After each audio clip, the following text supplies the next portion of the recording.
Hey guys, welcome to a new video, and join me as I try to figure out the answer to the age-old question of when is a painting finished? Now, I started this portrait a while back, and I like to think I started off strong with doing the underpainting in a little over an hour, albeit with some hiccups. After doing the underpainting with some dark brown acrylic, I decided to keep going with the acrylic route. At this point, I had done two somewhat realistic portraits with acrylic, and I wanted to try for a third.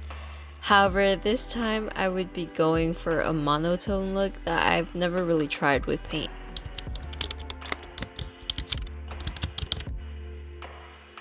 Now, after the underpainting, I went in with what I would describe as a warm gray and started laying down the values on the face, working from dark to light and doing some dry brushing between the value shifts to blur the different shades together.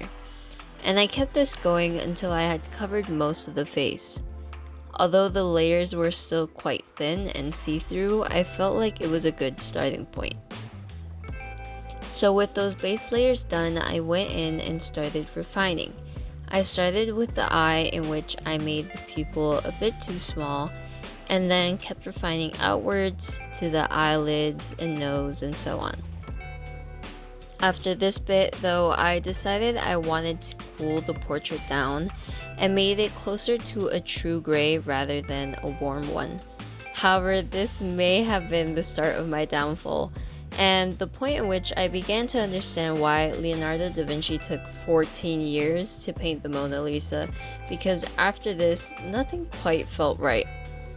At first, I thought it was too cool, so then I went back to that original warm gray, which I then thought was too yellow, so I went back again to a truer gray.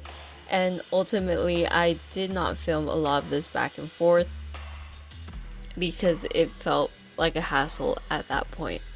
Eventually, I decided to pause on the actual face and just make the background a solid color, which is where I am now.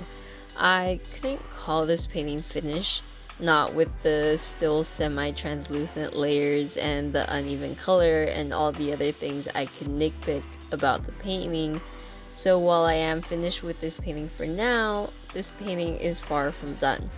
An important thing I've learned these past few years with painting and all art in general is when to call it done.